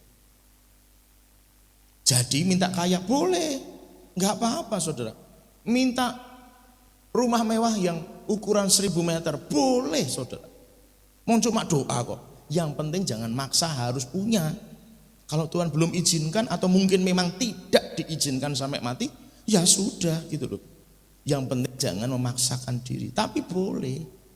Namun maksud saya adalah nilainya harus bisa. Harus bisa dalam kondisi yang mungkin tidak ada, itu harus bisa. Jangan memaksakan diri. Pak, Bu, lu kok ke HP anyar sing larang. Bapak, Bu erung dedit do le pas pokoke. Nah, gitu kan saudara. Kanca-kancaku HP-ne larang-larang, mosok HP-ku gur SMS-an wae ora iso nggo WA gitu saudara. Jangan salah nanti di hadapan Tuhan. Jadi harus bisa belajar seperti Yesus, menderita seperti Yesus di kondisi tertentu yang Tuhan izinkan terjadi, tidak seperti orang lain. Dan mungkin kita di bawah orang lain, kondisinya itu tidak seperti orang lain yang mungkin lebih wow gitu, ya enggak apa-apa. Yesus itu terlahir, dibesarkan sebagai anak tukang kayu dan terus dijalani. Umur 13 tahun dikatakan dalam Alkitab sempat berdebat dengan ahli Taurat di bait suci, setelah itu hilang kisahnya. Muncul lagi pada masa Yohanes Pembaptis, dia dibaptis oleh Yohanes Pembaptis dan memulai pelayanannya. Di mana masa itu? Saya pernah sampaikan bahwa Yesus itu ada yang manggil Rabi, gitu ya. Berarti orang ini tahu kalau dia sekolah. Karena orang yang dipanggil Rabi nggak sembarangan, nggak hanya sekedar begini. Oh saya dengar Yesus itu sekolah teologi itu kemarin. Wah kalau gitu kita panggil dia Pak Pendeta aja ya. Nggak bisa begitu. Orang mau nyebut rabi kalau nggak benar-benar tahu, nggak mungkin berani ngomong rabi, gitu kan. Kalau sekarang ini kan jabatan itu kan menjadi gurauan bisa gitu kan, ya. Tapi kalau kata rabi dalam konteks Yesus, nggak bisa sembarangan orang ngomong atau dalam bercandaan gitu kan. Yesus dicandain, rabi gitu kan, nggak bisa saudara. Harus orang itu benar-benar ngerti. Ya berarti kalau ada orang ngomong atau nyebut Yesus rabi, berarti ada orang tahu Yesus sekolah. Dan kalau masa yang ditulis Alkitab 13 sampai 30 30 tahun itu Yesus muncul, itu memang masa sekolah kerabian. Jadi Yesus itu sekolah rabi, sekolahnya orang ahli Taurat. Umur 13, seorang Yahudi yang masuk di sekolah ini, saudara, tidak akan pernah mungkin keluar. Dia hanya akan di dalam asrama sekolah itu. Dan setiap hari pekerjaan cuma baca Taurat, ngapalin Taurat. Hanya itu. Itu pekerjaan. Jadi mikir gimana bal-balan sorane. Mikir melinteng golek manuk ora ono, saudara. Mikir gawe long bumbung ora iso. Pemene pas hari raya seperti kemarin. Sorane pikiran seperti itu babar belas. Ya enggak tahu zamannya Yesus tuh budaya-budaya apa sih sekitar anak-anak seusia itu kira-kira. Tapi yang jelas enggak ada. Atau main Mobile Legend katanya Pak Teguh tadi. Enggak ada. Artinya memang tidak. Dagingnya itu benar-benar dimatikan hanya untuk belajar firman. Sampai usia itu. Begitu usia 30 dia sudah selesai masa sekolahnya, keluar dibaptis oleh Yohanes dan kemudian pelayanan 3 tahun. Pelayanan 3 tahun dia pernah ngomong apa? Serigala punya lobang, burung punya sarang, anak manusia tidak punya tempat untuk meletakkan kepalanya. Itu penderitaan enggak? Dalam konteks bahasa manusia itu penderitaan. Yesus tidak mengecap masa mudanya dengan bebas seperti anak-anak muda yang lainnya. Halo anak-anak muda, ingat perhatikan baik-baik pesan firman Tuhan. Kalau Anda ingin hidup bersama-sama dengan Kristus, mendapatkan janji bersama dengan Kristus, hidup bersama-sama dengan Kristus, harus siap menderita. Jangan pertahankan masa mudamu sebagai sesuatu yang wah yuk dolan yuk sebebas-bebasnya. Tunggu dulu. Saya tidak ngomong bahwa saudara tidak boleh main ke mall, bal-balan, main PUBG, main Mobile Legend. Bukannya enggak boleh. Tapi jangan sampai itu justru menggeser hati kita, menggeser roh kita dari persekutuan dengan Tuhan. Maafkan saya harus tegas ngomong kepada saudara semua, khususnya para jogger. Waktu Anda nyembah Tuhan, Anda ngerasain Tuhan enggak? Waktu Anda memuji Tuhan, Anda ngerasain Tuhan enggak? Waktu Anda berdoa, Anda ngerasain Tuhan enggak? Kalau Anda enggak ngerasain apa-apa, mungkin ini waktunya lepaskan Mobile Legend itu. Lepaskan PUBG-mu itu. Lepaskan nongkrong-nongkronganmu itu. Mulai banyak nyembah Tuhan, baca firman, datang sama Tuhan. Katakan amin. Bisa lebih keras, katakan amin. Tetap volumenya sama.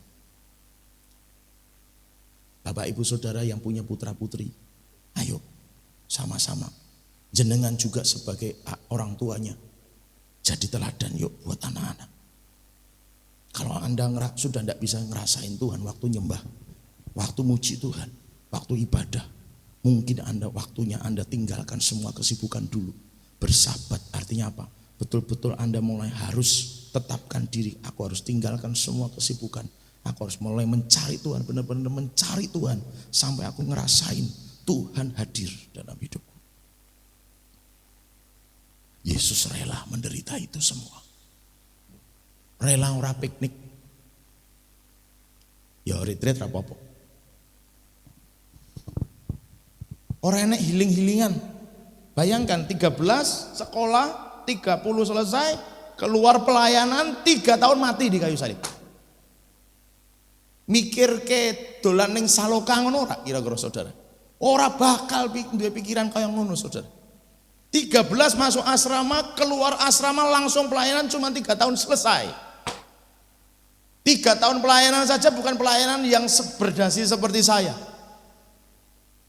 Kesana difitnah orang, kesana diludahin orang, kesana diolok-olok orang. Bukan pelayanan yang menyenangkan secara daging. Bukan sesuatu yang secara manusia bisa dibanggakan. Tapi Yesus memilih jalan penderitaan itu. Kalau mau dimuliakan harus bisa menderita. Nilainya ya, saya katakan tidak 100% harus sama. Tapi coba nilainya. Jadi saudara, maafkan. Berpikir untuk sesuatu yang daging dan jiwani, itu harus dipikirkan ulang. Apakah benar ini jalan yang harus aku tempuh? Apakah benar aku harus melakukan ini atau tidak? Apakah ini bentuk aku bisa menahan diri dan menderita bersama-sama dengan dia atau menderita seperti dia? Kalau di situ ternyata dagingnya lebih besar, bukan berarti nggak boleh loh ya Bapak Ibu Saudara. Mohon maaf sekali lagi. Bukan berarti nggak boleh, tapi coba renungkan baik-baik. Bukankah di luar sana kita melihat sama-sama? Ada beberapa orang yang alasannya healing gitu kan. Tapi justru dia meninggalkan Tuhan pada jam ibadahnya dengan alasan itu. Maafkan, kalau Anda berpikir itu kemarin, Anda harus bertobat di hadapan Tuhan. Kita semua harus bertobat di hadapan Tuhan. Yang siap bertobat katakan amin. Nggak bisa lagi mikir kayak gitu saudara. Nggak bisa. Serius. Nah sekarang terkait dengan kenapa perjamuan kudus. Hari Kamis yang lalu kita doa puasa itu, Tuhan negur kita. Karena yang dapat memang saya dan Ibu Gembala, tapi untuk CSK Family, tolong perhatikan baik-baik. Buat kita Tuhan minta kita hidup kudus di hadapan Tuhan. Saudara yang masih punya ikatan dosa harus berhenti sekarang. Bahkan kalau saya ngomong hari ini selesai, jangan lanjut lagi. Kalau masih yang punya dosa, ikatan dosa, apapun itu, selesai, berhenti hari ini. Pulang dari gereja ini tidak melakukan lagi. Minta kekuatan dari Tuhan. Lalu yang masih punya sakit hati, kepahitan, iri, sombong, angkuh, semena-mena, lepaskan juga hari ini. Tuhan gak kepingin kita jadi umat yang masih nyimpen yang kayak begituan. Intinya semua yang mencemari. Nah saya mungkin agak sedikit vulgar di sini Bapak Ibu Saudara. Kadang ada orang-orang yang berpikir kalau pas ada kerjaan kita menghindar. Tapi kalau ada pas pembagian berkat kita kumpul. Itu juga sesuatu yang bisa mencemari hidup kita. Dan itu sangat berbahaya saudara. Serius. Beberapa tahun yang lalu dulu sekali gitu ya. Masih ada gitu kan. Kalau kebaktian kita enek panganannya mesti wis nggo sanggo kresek ngomah gitu kan. Itu kan sikap-sikap yang mencemari Bapak Ibu Saudara. Makanya saya katakan mohon maaf saya mungkin agak sedikit vulgar supaya kita jadi paham. Maafkan kalau ada janji iman Natal mungkin kita memberi, tapi pemberian kita tidak lebih besar dari uang piknik yang kita siapkan dalam 1 tahun. Misalnya begitu. Tapi kalau memang ada yang begitu Bapak Ibu Saudara mohon maaf, itu mencemari. Karena Tuhan kita anggap sebagai sesuatu yang bisa lebih direndahkan atau diremehkan. Piknikku jauh lebih penting daripada Natal. Maka uang piknik harus lebih besar dari janji iman Natal. Misalnya begitu. Keputusan dalam hati seperti itu. Atau waktunya menabur misalnya. Bapak Ibu Saudara saya ajak kita menabur yuk untuk sesuatu. Kita enggak menabur. Tapi untuk sesuatu yang kesenangan kita, waduh saya enggak bisa nabur nih. Kenapa?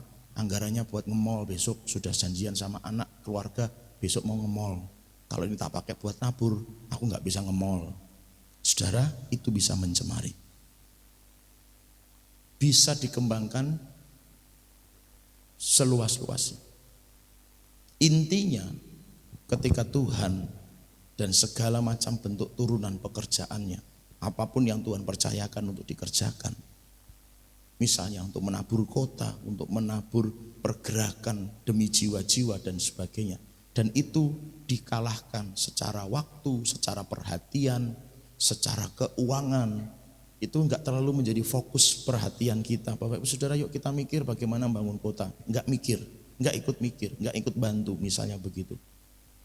Lalu kemudian untuk hal yang lain kita bisa fokus, kita bisa perhatian, kita bisa kerahkan tenaga ke sana. Misalnya begitu.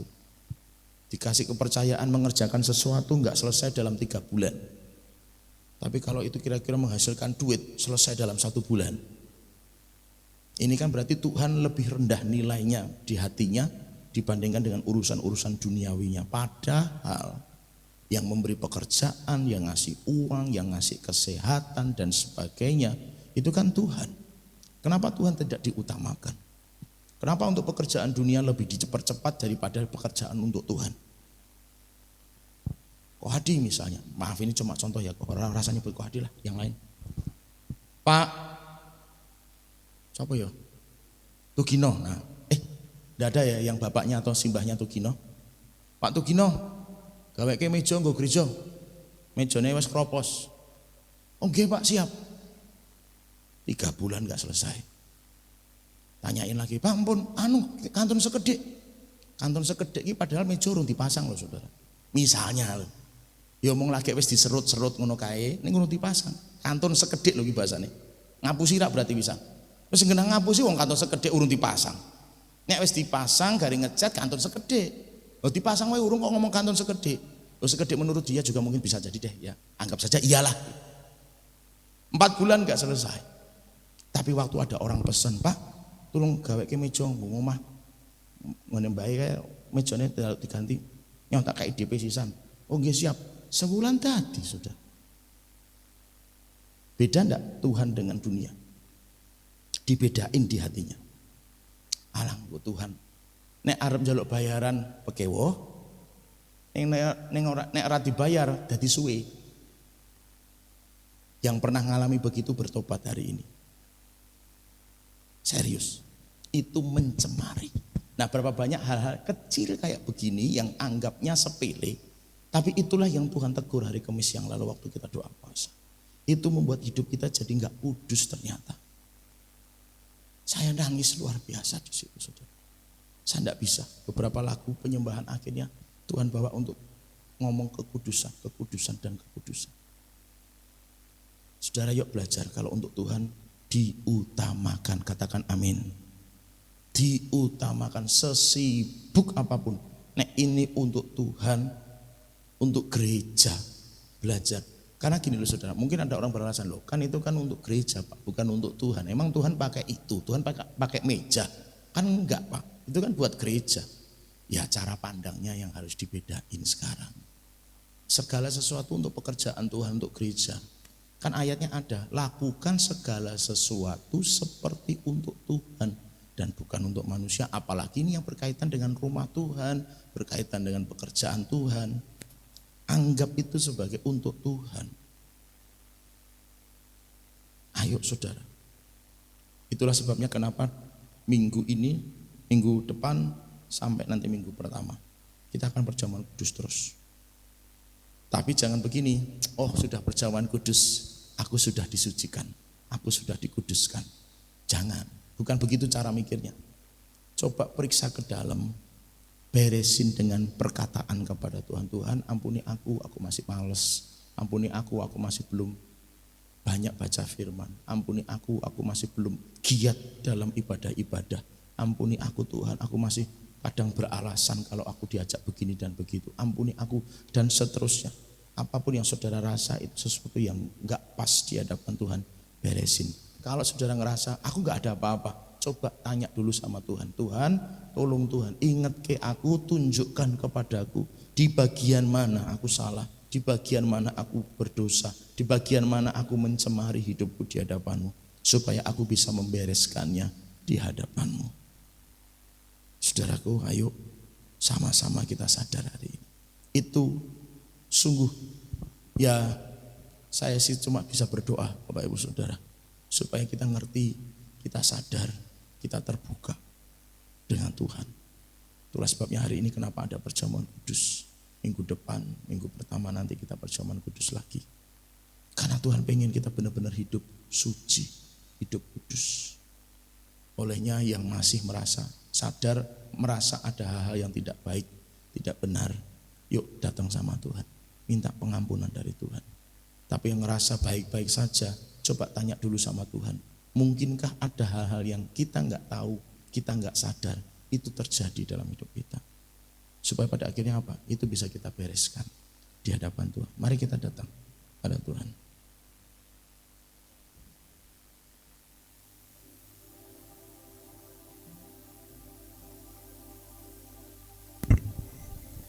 Basuh aku di dalam darah-Mu, anak domba.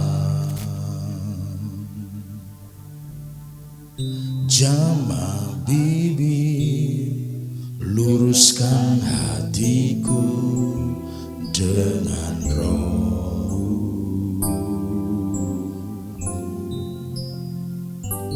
Ku rindu kemuliaan Tuhan, lebih dari segala harta. Jadikanku hamba setia kepadamu.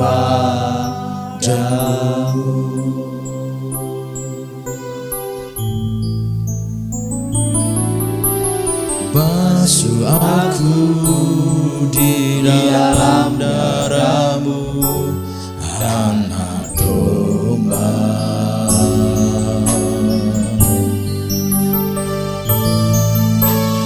Jamah bibir, luruskan hatiku dengan Roh-Mu.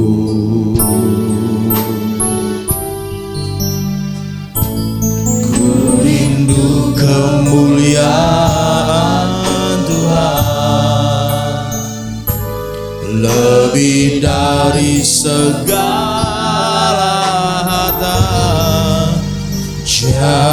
Jadikanku hamba setia kepadamu, lebih dari segala, lebih dari segalanya. Ku ingin Kau Tuhan, mas merah dan permata,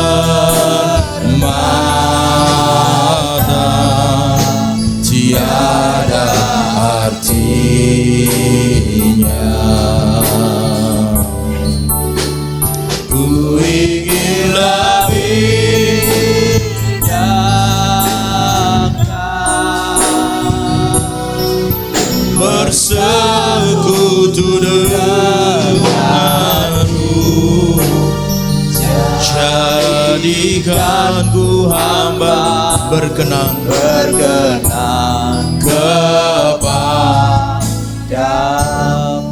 Saudara, saya persilahkan saudara berdoa, mengadakan pengakuan di hadapan Tuhan secara pribadi. Mari setiap kita berdoa bersama-sama kepada Tuhan. Angkat suara saudara, berdoa masing-masing kepada Tuhan, pemberesan dengan Tuhan sebelum kita melakukan perjamuan kudus. Silakan berdoa, silakan berdoa. Jangan ada yang berdiam diri, karena ini waktunya kita pemberesan dengan Tuhan.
Setiap pengakuan kami, Tuhan, dan apapun yang sudah tidak kami ingat lagi, yang itu harus kami bereskan di hadapan Tuhan. Ingatkan kami Bagi yang sudah selesai berdoa, bisa taruh tangan kanan di dada supaya saya tahu.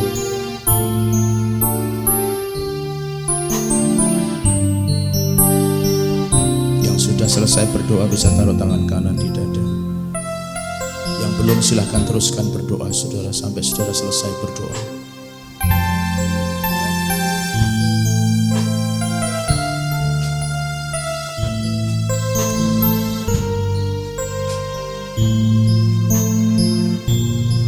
Saudara yang sudah selesai berdoa adalah kita semua.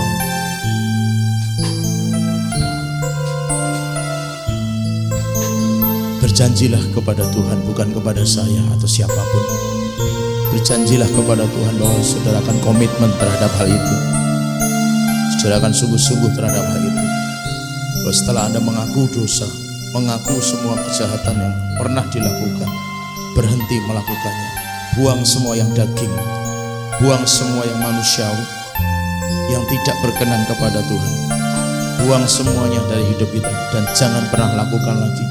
Melainkan ambil sikap untuk hidup dipimpin roh, dituntun roh, melakukan kehendak Allah, melakukan firman Tuhan.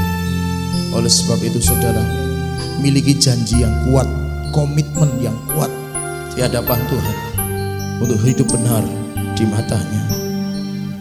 Haleluya, terima kasih Tuhan. Terima kasih Tuhan. Para pelayan perjamuan, saya persilahkan maju ke depan. Engkau sudah mendengar apa yang kami minta dan pengakuan-pengakuan yang sudah kami naikkan kepada-Mu. Sekarang Tuhan meteraikan semua itu atas kami semua, bahwa semua pengakuan dosa yang dimintakan pengampunannya kepada Tuhan pagi hari ini sudah diampuni oleh Tuhan.